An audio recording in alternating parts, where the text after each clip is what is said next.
So I've got clarity. I've got my avatar. How am I unique? I love the idea of how you built a course into the first 6 episodes. I think I could do the same thing with real estate and like keep referencing people back to the start of the podcast. Most hosts never achieve the results they hoped for. They're falling short on listenership and monetization, meaning their message isn't being heard and their show ends up costing them money. This podcast was created to help you grow your listenership and make money while you're at it. Get ready to take notes. Here's your host, Adam Adams. Hey, what's up, podcaster? It is your host, Adam Adams, and it's going to be fun because today I'm actually recording a podcast with a friend of mine. We are in a mastermind together as well, so we get to see each other a couple of times a year, which is always fun, and he's thinking about starting a podcast. So it's going to be fun because I posted something out that said I'm going to be doing some free coaching calls, but I'm going to be able to repurpose the coaching call as a podcast. If you still want to do that, if you're listening and you want one of those free coaching calls, I can probably try to hook you up. Just send an email to team@growyourshow.com. So this is David O, and we're going to get started. He's going to ask whatever he wants. So I think he's got a few questions queued up, and you, the listener, might have the same exact questions if you're thinking about starting a podcast. This is my buddy David O. So let's get started. David, your bio's in the show notes. Your website to your company is in our show notes.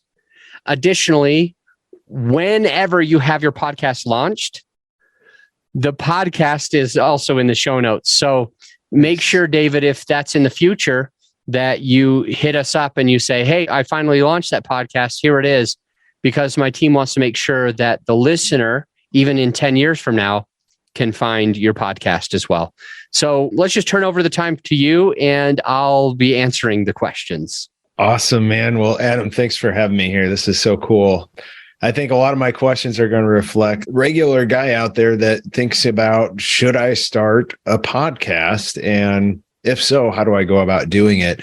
Quick background on me. I am a real estate investor, a real estate agent, and a coach. So I coach other agents and other investors on investing in real estate. That's kind of been my passion. I used it to escape the corporate world, the 9-to-5 a few years ago, and been really passionate about helping other people go with that same path and use real estate as a vehicle to become financially free and free from the man and have time freedom and all that stuff. So podcasts, I've consumed, thousands and thousands and thousands of podcasts. I wouldn't be on this podcast today if it wasn't for podcasts. So I'm a huge fan of those. I almost never listen to the radio in my truck anymore. It's always the podcast app on my phone. So super cool.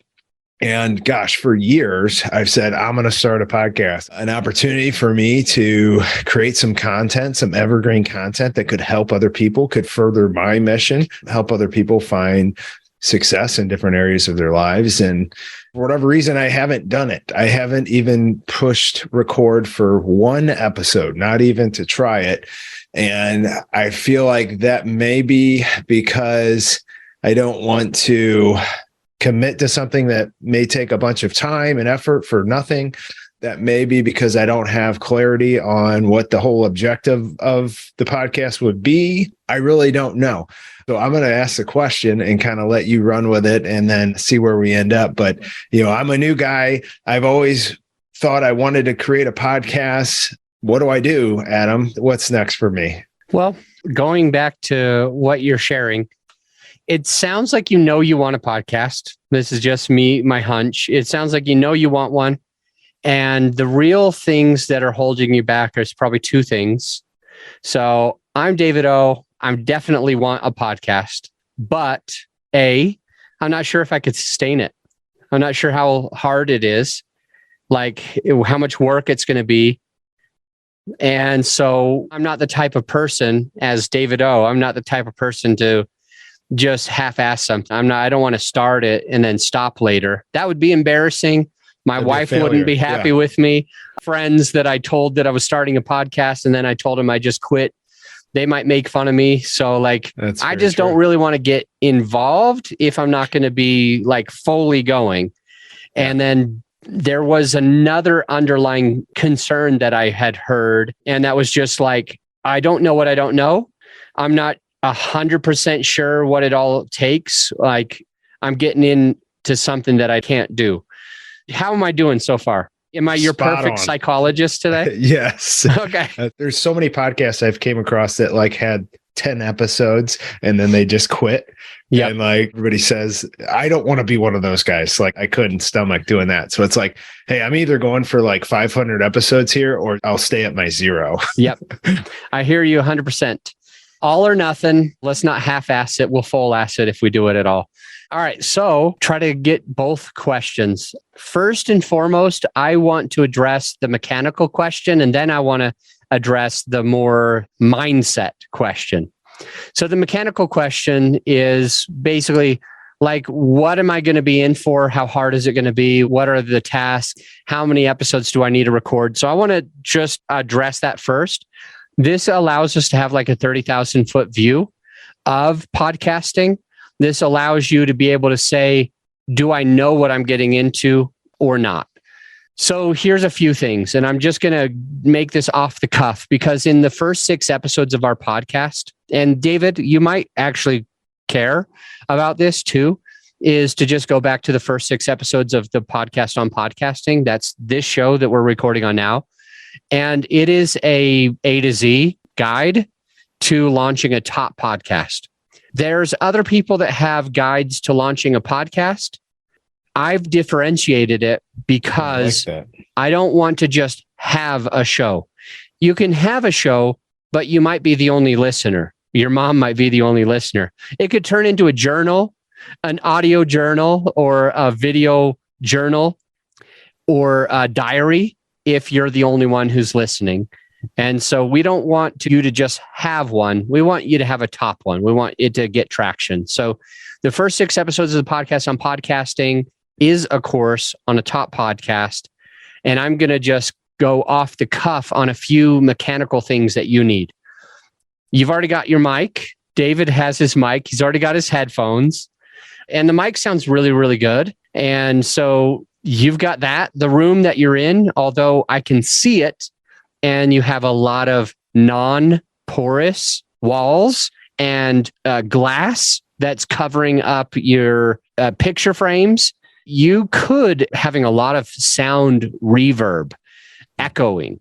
But your mic is good enough, and your mic use, how you're using it right now, is good enough. The room that you're in is fine. So you've got all the equipment that you need. That's good. Awesome.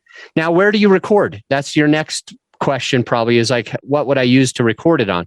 Zoom is good enough. If you've got Zoom, if you know how to use Zoom, if you've used Zoom before, if you've already got a free account or a paid account with Zoom, it's good enough. There are drawbacks to it. Other I do people have a quick will question about Zoom. Okay, go ahead. And maybe you answer it. But so I like to think of when I do this podcast, I'd like to repurpose it to like YouTube. And then one of my hangups was, is Zoom going to be good enough quality to put on a YouTube? Yeah. So to answer that question, and that's actually right where I was in my conversation with you as well. So I'm glad you're asking right along the speed. So basically, like, other people will say that Zoom compresses the video and Zoom compresses the audio. Well, Zoom does compress it, but it's good enough. So the video quality is going to be a MP4. It's going to be fine. You're going to be able to see it. It's not going to be like 4K. It's not a 2K or 4K camera.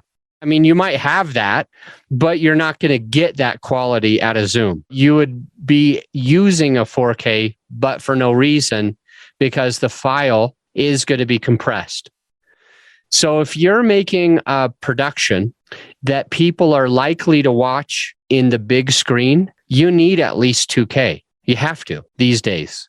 Even if somebody's going to be watching it on their 6-foot TV at home, you know, the 72-inch, you have to have at least a 2K or it's going to not look very good.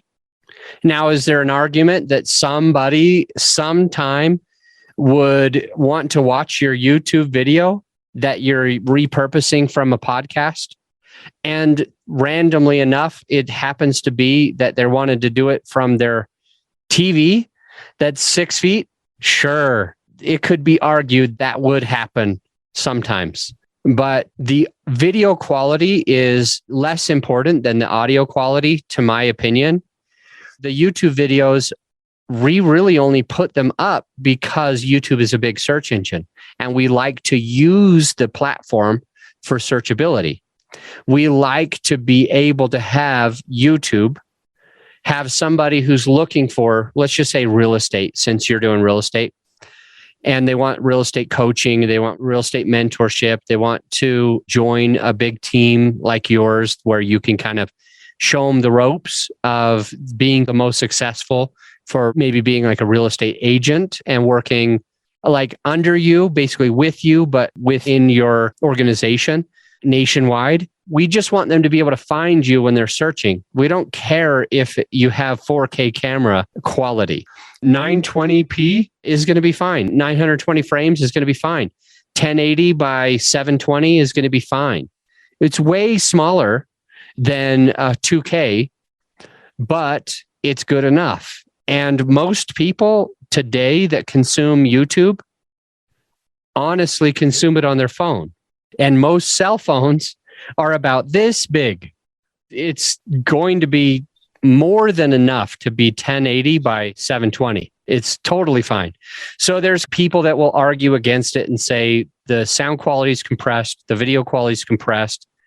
I don't argue against that. They are right. It is compressed. But my listener right now, and David, when you listen back to this episode or even watch this episode, the listener right now understands that this audio quality is good enough.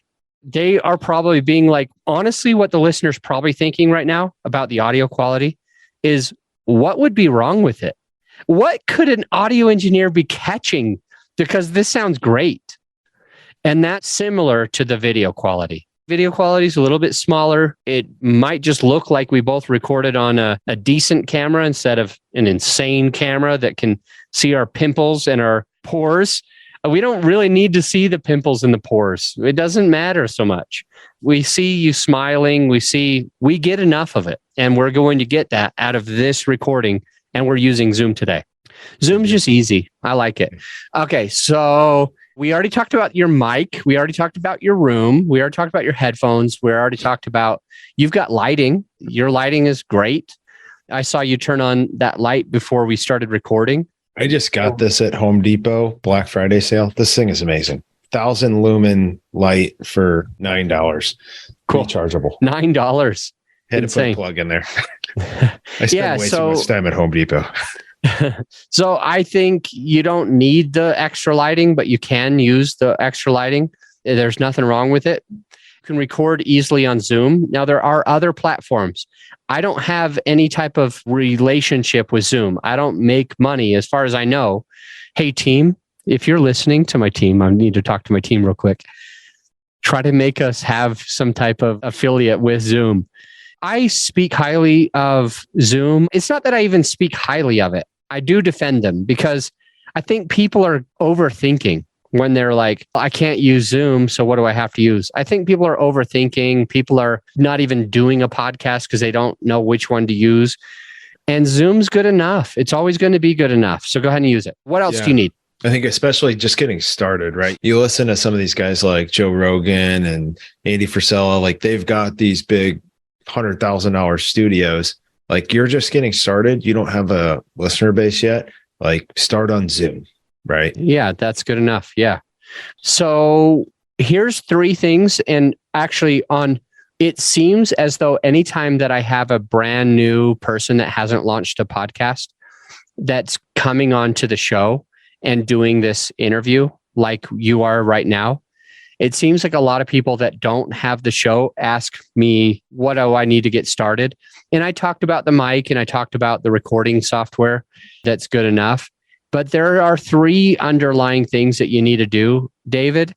And I've shared this many times on the podcast before to other people just like you.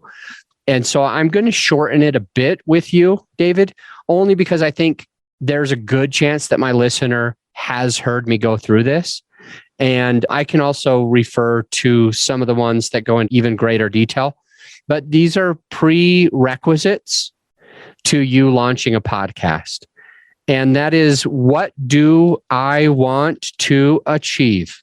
The next is, who is my avatar? And the final one is, how am I unique? So let's go through these questions. What do I want to achieve? David, this makes you slow down before you ever launch a podcast, to begin with the end in mind, like Stephen Covey always says, or used to say, or in his books, he still says, begin with the end in mind. It's one of the 7 habits of highly effective people. David O, you're a highly effective person. And so you are going to follow this advice. What do I want to achieve? What's my goal for the podcast?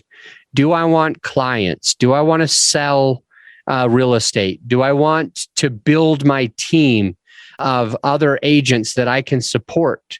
Do I want a coaching program? Do I want to raise private capital? Do I want to sell t-shirts? Do I want to sell hats? Do I want to be able to travel the world for free? Whatever you want, figure it out, understand it. And do you know what you want to achieve, David? All of the above. Yeah. Okay.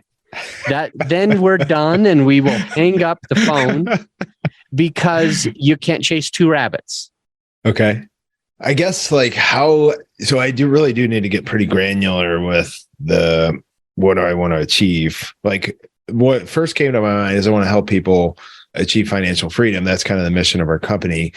But are we going after, hey, we want agents to join us and help other people, or do we want investors, or do we want people to invest with us? All those questions come to mind. And it sounds like you're saying, hey, just pick a single track here. Yeah. I usually say it that if you're speaking to everybody, or if you're trying to speak to everybody, you're really speaking to nobody.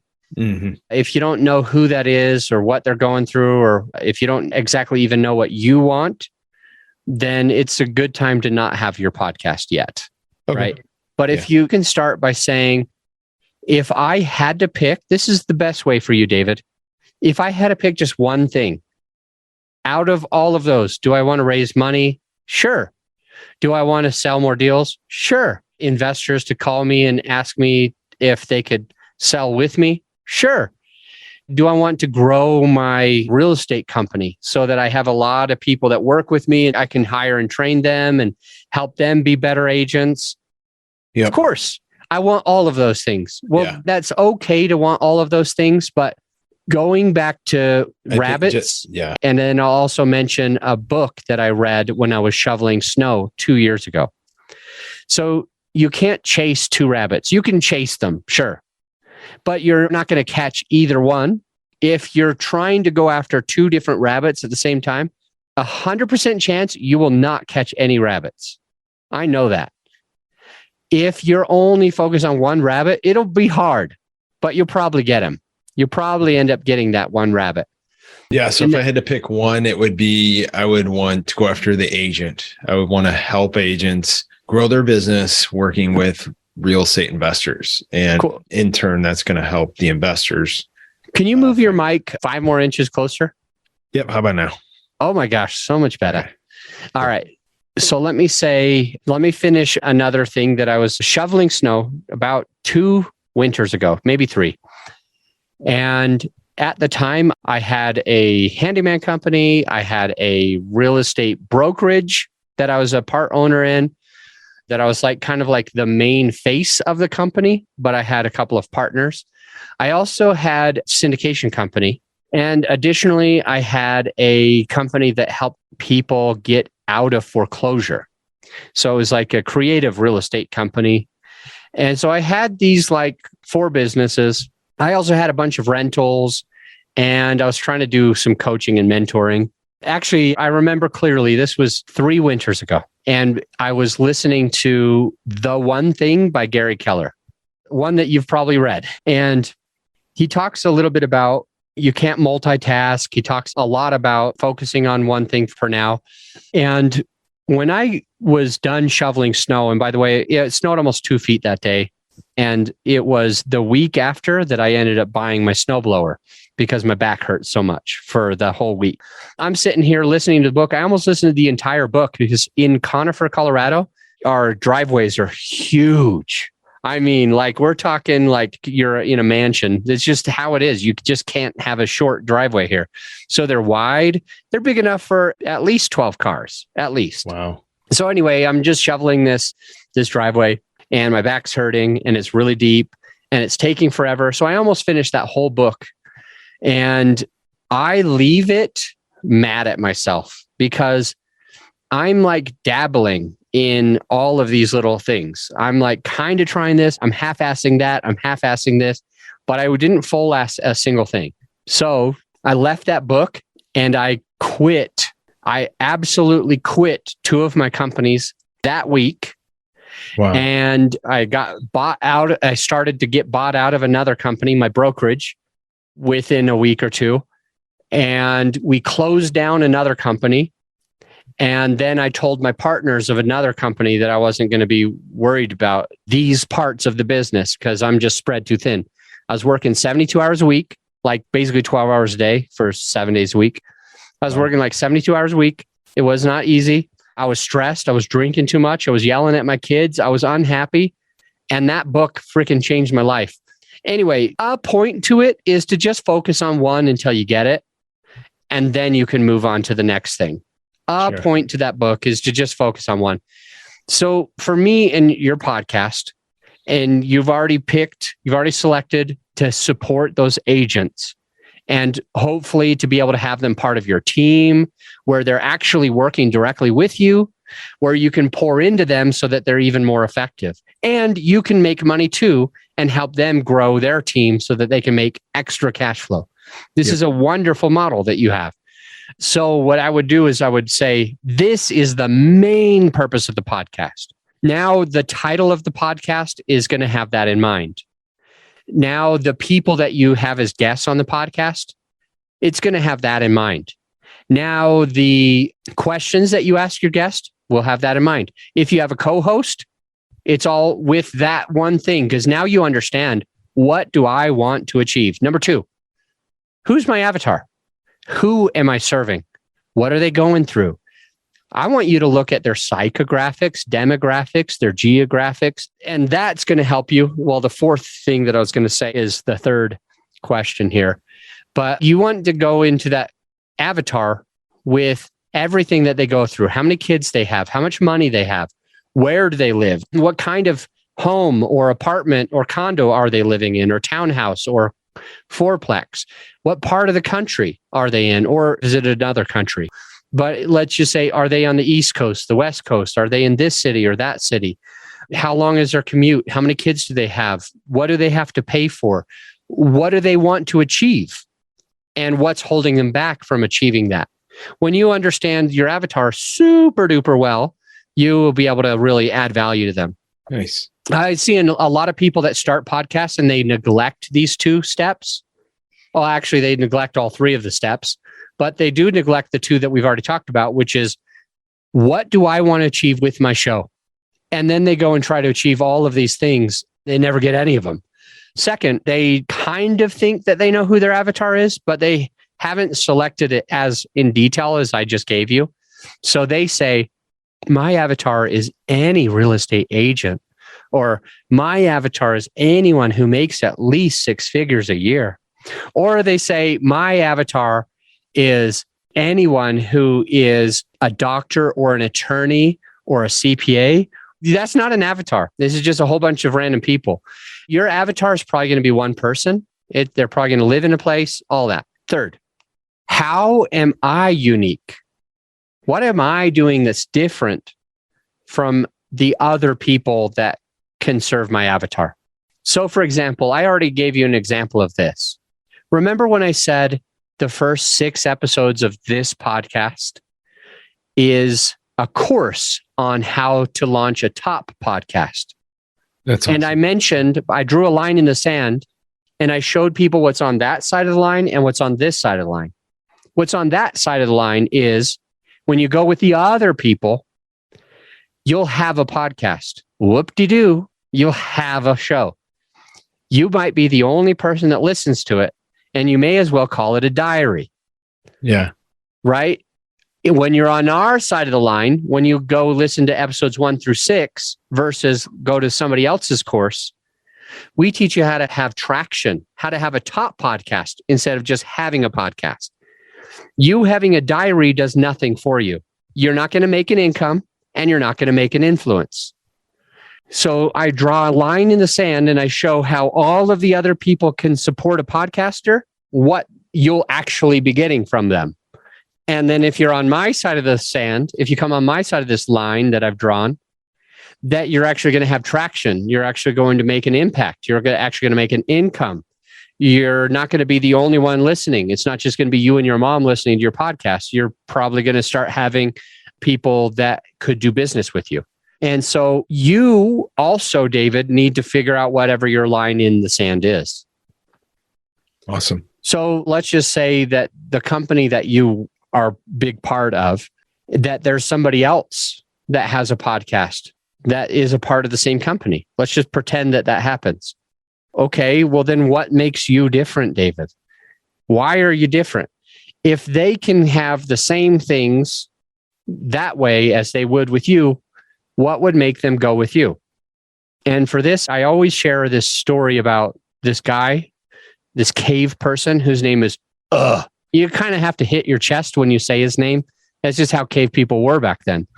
Well, with and they had weird names back then too. It's silly. Anyway, he discovered fire and he started to find out how many cool things fire could do. It scared away the saber-toothed tiger, which is really good because saber-toothed tiger was eating all the kids in the chief underneath the tribe. And he found out that this fire, he could just hold it. The tiger would run away.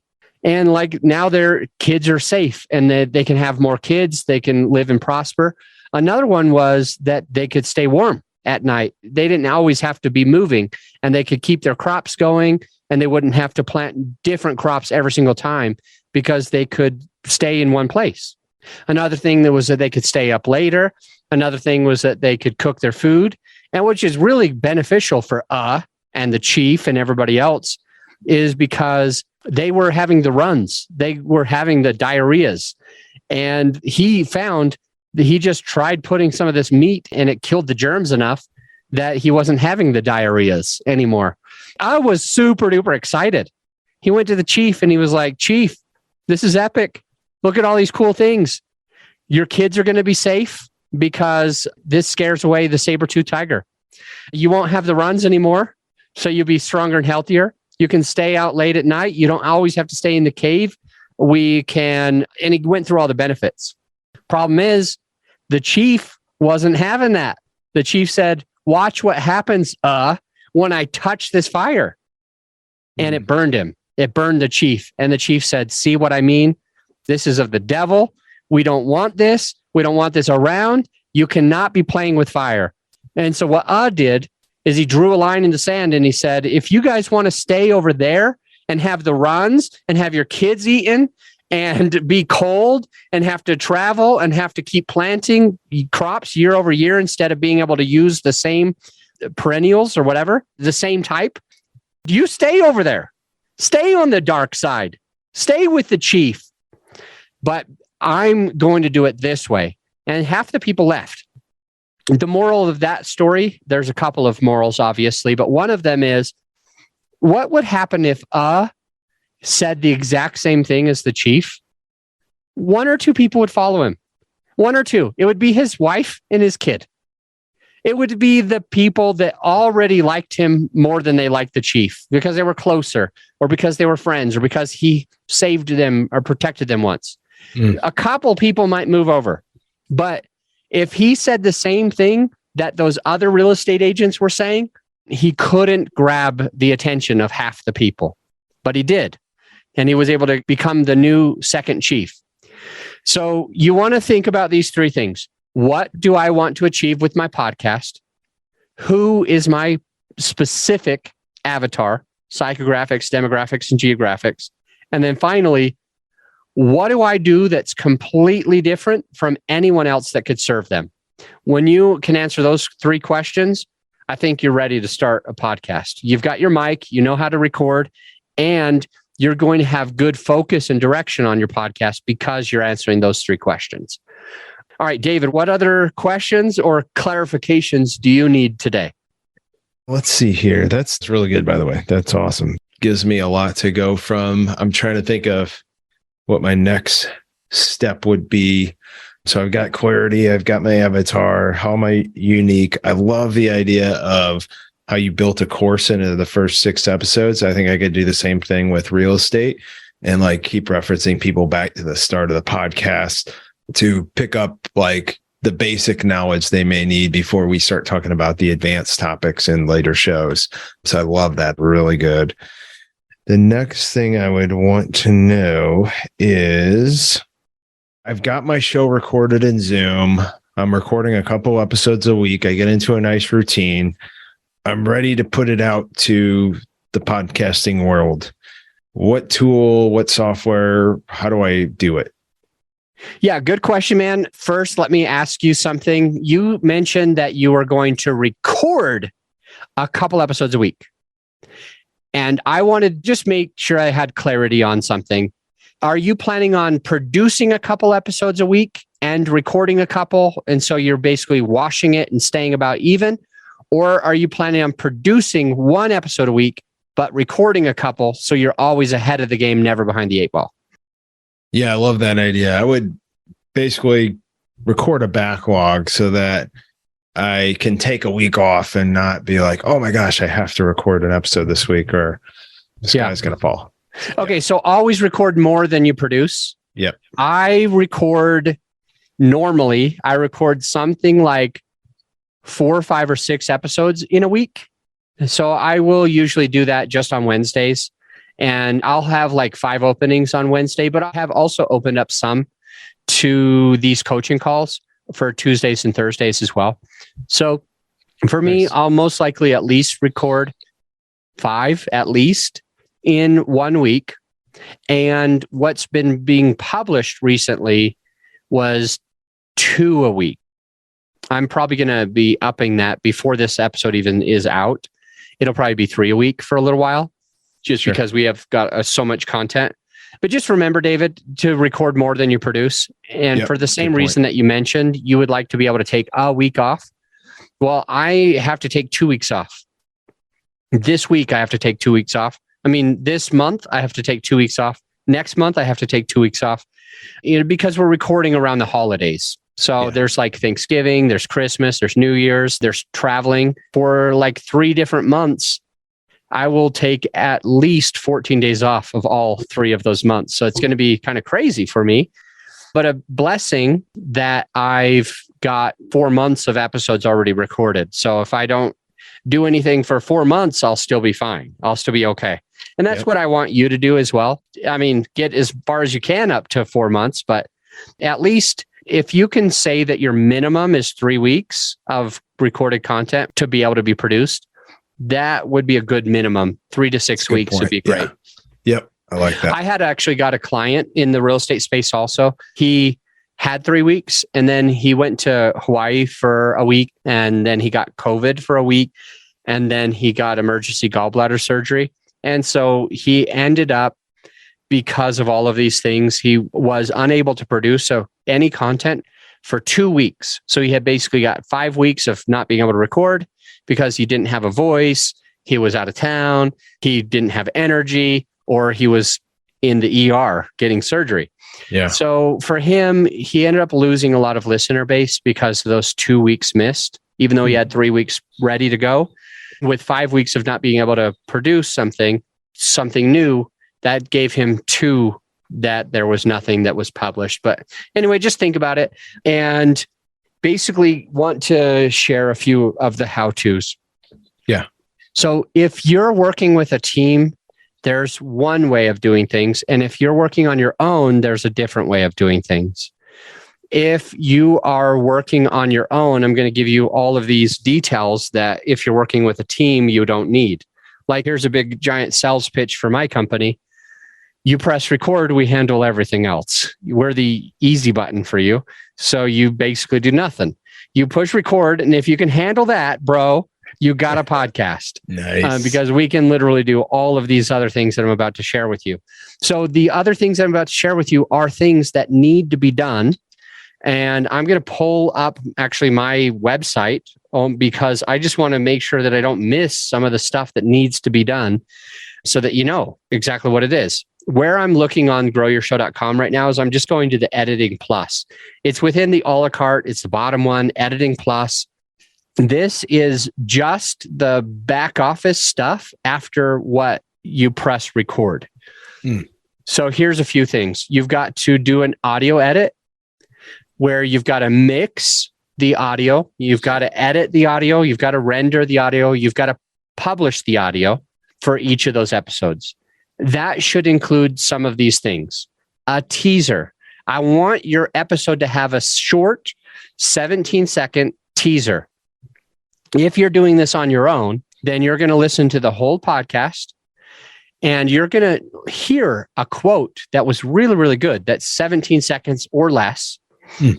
And it really captures attention. It really shows your listener what they're going to get out of the podcast. It really incites curiosity, really makes somebody need to listen. And you just grab that 17-second clip, and then you will take that cut and you'll not take it away from the middle of the podcast, but you'll clip it, leave it in the middle, but also put it at the very beginning of the podcast to get your listener excited. So that's one thing you'll need to do. You'll need to have an intro and an outro. You'll need to add the music. So I'm going to play my podcast music right now. So you can kind of hear my podcast music going in the background right now. I could turn it way up. But this podcast music is going to be part of your intro and your outro so that your audio brand is coming through. So you're going to want to be able to audio engineer, do the editing to be able to add that music over top of your teaser and your recorded intro. So your recorded intro, usually, most of the time I recommend my client to hire a voiceover artist. Well, not my client. We already are hiring a voiceover artist for you if you're our client. But to my friends, if they're not working with us and we're not doing that for you for free, then you'll want to hire a voiceover artist. A couple places you could go is you could actually find it on Fiverr or Upwork, and you could listen to all other voiceover work and you could click on somebody that you resonate with. And those will range in price from top price to low price. Yeah, I'm already thinking like I could use like a celebrity impersonator one. That'd be pretty cool. Awesome. So yeah, then you're going to write your copy. You're going to write the intro and outro. And so you're going to want that to be short. I would say 15 to 20 seconds for your intro. And it's going to really want to capture attention as well. It's really going to want to call out that avatar that you already have because you know what you want to achieve. You know who you're helping. You know how you're unique. Well, now that intro is going to have that, let's say, celebrity impersonator come in and be like, if you're looking to achieve X, Y, and Z, and you're struggling with A, B, and C, this podcast is for you. Here's David O. Something like that, you know? Anyway, so you will have to edit the audio to put in that intro and outro with the music. You will probably want to. My team automatically does this for our clients, and I suggest it for you as well. You want to edit out some filler words and filler phrases. Filler words are like and Also the word like, which I just used that word, but I don't want it to be cut out. You don't want to cut out every single thing. You just want to cut out what gets annoying. So for example, if you are trying to explain something and you say a ton, or if your listener, your guest is trying to explain something and they say, this and that, and then I went to there, and it's going to get so crazy annoying. So you want to cut out a lot of them. And I've heard that before. It'll help you not sound as dumb. Nice. It will also just help your listener to be able to resonate with you. But if it's not getting out of control, then you can just leave them. Some of the filler phrases would be, okay, so, by transitioning something from one place to another by saying, okay, so, or, by continuing to be like explaining something and say, you know what I mean? You hear me? So if you say those too much, we'll just cut them out. And then any problematic segments, like, for example, if you're hearing something that's too loud, too quiet, so maybe the guest was quieter than the host or vice versa, or if there's like a background noise, it's a little awkward. We just want to pull some of those out. So you'll do that if you're doing it on your own, or my team will do it for you. Last is if you got any ads, if you have any like sponsor of the show, for example, that's paying to be a partner, then we're going to want to find a place to be able to put that. Other things are you're going to need to write your show notes. So we use a 6-part show note system. And those 6 parts go in order of like how you're going to really get somebody to want to listen to the podcast, and use SEO, like search engine optimization, through the show notes. So you want to use these. You want to like give a summation. You want to give some bullet points of what to listen for. Might not answer those questions, but you propose those questions. You will also want to create promotional images. Okay. An audiogram or videogram, a quote card, a thumbnail, a square image. These types of things will allow your guests to share your podcast. These types of things will allow you to share the podcast on social, on other platforms, your website. You're also going to want to email those to your guests. They'll share it. You'll also want to make sure that it's published on all the platforms. So you will want to use either Libsyn or Buzzsprout. Those are 2 great ones, Libsyn and Buzzsprout. I'm an affiliate for both. So I'll go ahead and put both affiliate links in the show notes now so that you, David, or the listener can just scroll down and just click on one of those links and save a little bit of money. But anyway, we're an affiliate for both. We like them both. I don't have a preference over the 2, but they've both been around for a long time. They do a great job. And so either one should be great for you, Buzzsprout or Libsyn. Both links are in the show notes right now. Perfect. And those will syndicate the RSS feed to all of the platforms, most of the platforms, automatically, like iTunes and Apple and Spotify, Stitcher, iHeart, Google, and many others. It'll automatically publish to, which is really awesome. With my team, we additionally get you on Amazon Alexa, and we additionally get you on Ghana, and we additionally get you on some other more obscure ones that are hard to find and are growing and in different countries, mainly because those algorithms, by getting the additional downloads, help you to be able to get featured in front of more people. The algorithm basically pushes you in front of more people. Awesome. So that's some of it. And then the final thing is you probably want to market your podcast. We already talked about organic stuff on social. The secondary one is paid marketing. And my team does paid marketing for our clients. They usually pay extra for that. But this helps do Google ads, YouTube ads, Facebook ads, so that you're growing your audience. We also do a private message campaign. All of these things help to make sure you're getting in front of your perfect avatar. Because A, you already know who they are. Remember, number 2 was, who's my avatar? Yep. This allows us to get in front of them and add value to them, share with them that you are around, and it makes it so they're more likely to share it with their friends if they really are your perfect avatar. So That's kind of like the hard stuff. But again, if you're working with a team, they'll handle most of that. My team handles all of it. So does that help? Yeah, that's phenomenal. Yeah, I pulled up your website when you were saying that. Yeah, it almost seems like I'm going to be calling you up because it seems overwhelming for just one person to, take on all that. You'd be spending your whole week, it feels like. I like to just press record. Press record. Yeah. I can do that. A lot of people have, I need to jump into another call, but I would just say a lot of people make that mistake and they kind of get overwhelmed by all of it, or they don't know that there is a lot to it, but there really is. And it can be helpful as long as you can afford it to be able to do both. All right, man. Thank you for jumping on the podcast and asking your questions. And I hope we added a lot of value to you. That's awesome. Yeah, you guys did a great job. Looking forward to connecting again. Cool. Take care. Right. Bye for now. See You you. I really don't say this nearly enough. I don't mention this and I feel horrible because it's a great resource for you to be able to take your podcast to the next level. And it's simply a free resource that I don't need your email or anything. It's just a podcasting course that I created that is ended up putting in the very first 6 episodes of this podcast. So if you haven't checked it out, definitely going to want to just check out those first 6 episodes, see how they can help you improve your podcast, get in front of more people, and have a better result where you're making more money through the podcast, etc. So much can happen after you listen through episodes 1, 2, 3, 4, 5, and 6. So if you haven't done it, go do it now. And by the way, if you're subscribed, you'll keep hearing more great content. So to those of you who are, I'll see you on the next episode.